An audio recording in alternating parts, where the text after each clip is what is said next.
Hit TV YouTube channels లో మీ వ్యాపార ప్రకటనలకు మరియు ప్రమోషనల్ ఇంటర్వ్యూస్ కోసం వెంటనే సంప్రదించండి. గురుగారు మామూలుగా ఇంట్లో నీరు అసలు ఏ దిశ నుంచి ఏ దిశకు ప్రవహిస్తే మంచిది? అసలు అది నీరు ఇంట్లో ఉండటమే మంచిది కాదంటారా? మీరు ఏం చెప్తారు? వాడకం ఏ విధంగా ఉంటే మంచిది పోనీ? అదన్నా చెప్పండి. ఒకప్పుడు ఇండిపెండెంట్ హౌసెస్ కానివ్వండి, పల్లెటూరులో మనం ఏర్పాటు చేసిన నివాసాలు కానివ్వండి, హ్మ్. భవంతులు కానివ్వండి, అంతస్తులు కానివ్వండి, ఇండిపెండెంట్‌గా ఉండేవి. ఎవరి ఇల్లు వారికే ఉండేది. దానికి ఒక ప్రహరీ, దానికి ఒక ప్రాంగణం అంతా ఉండేది. అప్పుడు ఆ కాలంలో ఎప్పుడూ కూడా నీరు పల్లం వైపు ప్రవహిస్తుంది. హ్మ్. మనం వాడినట్టు ప్రవహించదు. హ్మ్. నేను ఎత్తువైపు నీళ్లు పోసినా మళ్ళీ నా కాళ్ళ వైపే వస్తాయి. సో, ప్రశ్నలోనే జవాబుంది. అంటే పల్లం వైపు ప్రవహిస్తది. హ్మ్. మనం ఇంకొక వీడియోలో చెప్పుకున్నాం. దక్షిణ పడమరలో ఎత్తుగా ఉంటుంది ఏ ఇంటి నిర్మాణమైనా అని. అన్నప్పుడు మనము దక్షిణం పోసినా, పడమర పోసినా అది ఎట్టి పరిస్థితుల్లో ఈశాన్యం వైపు ప్రవహిస్తూ ఉంటాయి. హ్మ్. కాబట్టి ఇప్పుడున్నటువంటి కాలక్రమేణా జరిగినటువంటి మార్పుల గురించి చెప్తాను నేను.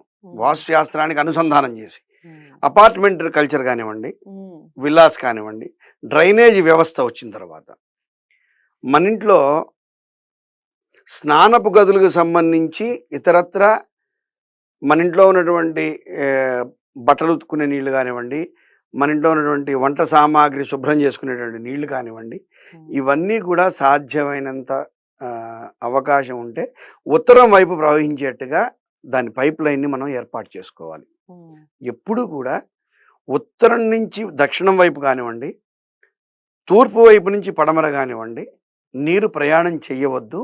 తద్వారా ధన నష్టము, ఆరోగ్య నష్టం జరుగుతుంది అని చెప్పి సుస్పష్టంగా రాయబడింది. అయితే ఒక చిన్న మెలిక ఉంది. మాది పడమర రోడ్డు అనుకుందాం.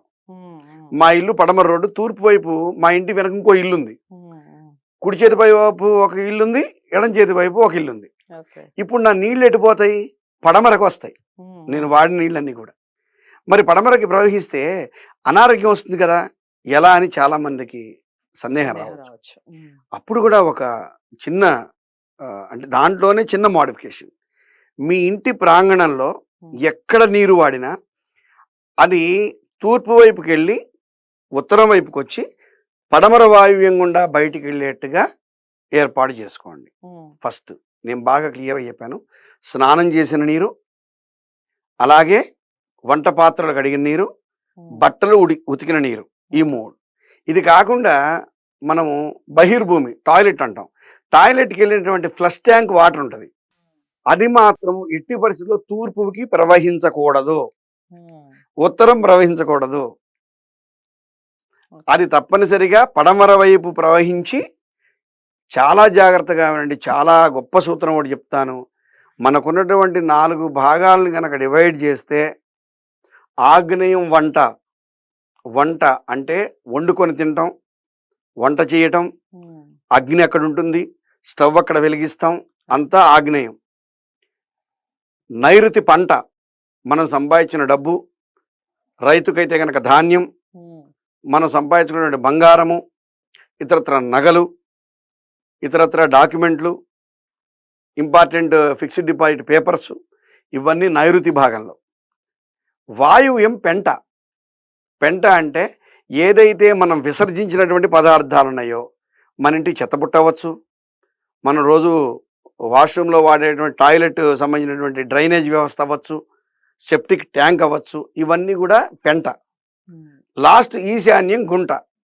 అంటే సంపు కానివ్వండి, బోరు కానివ్వండి, నుయ్యి అంటే బావి కానివ్వండి, అంటే మన అవసరాలు తీర్చడానికి కావలసినటువంటి నీరు మనకి లభించే ప్రాంతము ఈశాన్యము. Simple topic. గుంట, వంట, పంట, పెంట, ఈ 4 సూత్రాలు బాగా పాటించగలిగితే తద్వారా మానవుని యొక్క జీవితం 90% వాస్తురీత్యా సుఖమయం అయినట్టేనండి. సో ఇది చాలా ముఖ్యమైనటువంటి విషయం. తద్వారా నీరు ఎటు ప్రవహించాలో ఇప్పుడు అర్థమై ఉంటుంది. ఒక డ్రైనేజ్ వాటర్ అంటే మనకి టాయిలెట్ ఒకటే, స్నానం నీళ్లు కాదు.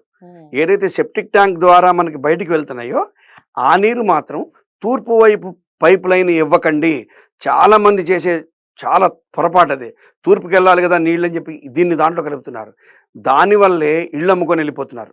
ఎట్టి పరిస్థితుల్లో పడమర నుంచి వాయువ్యకి ప్రవహించాలి, వాయువ్యం నుంచి బయట రోడ్డు మీదకి డ్రైనేజ్ ఉంటుంది, అటువైపు వెళ్ళిపోవాలి.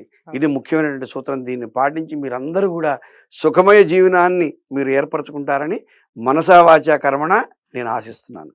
చాలా చక్కటి వివరణ ఇచ్చారు గురువుగారు. అదండి, ఇంట్లో నీరు ఎక్కడ ఉండాలి, ఎటువైపు ప్రవహించాలి, ముఖ్యంగా డ్రైనేజ్ వ్యవస్థ ఏ విధంగా ఉండాలి, ఎటువైపు ప్రవహించాలి, దానికి సంబంధించిన నీరు అనేది చాలా చక్కటి వివరణ ఇచ్చారు గురువుగారు. మీకు ఇంకా డౌట్స్ ఉంటే కామెంట్ బాక్స్లో తెలియజేస్తూ, ఇలాంటి ఇంకెన్నో విషయాలు మీరు తెలుసుకోవాలనుకుంటున్నారా, ఇంటికి సంబంధించి, వాస్తుకు సంబంధించి, ప్లేసెస్ మీరు ఇంకా ఏదైనా కొనుక్కోవాలి అనుకుంటే దానికి సంబంధించి కావాలి అంటే స్క్రీన్ మీద కనపడే నెంబర్కి కాల్ చేయాల్సి ఉంటుంది గురువుగారి అపాయింట్మెంట్ కోసం. వీడియోని లైక్ చేసి షేర్ చేయండి, ఛానల్ని సబ్స్క్రైబ్ చేసుకోండి. తదుపరి వీడియోతో మళ్ళీ కలుద్దాం.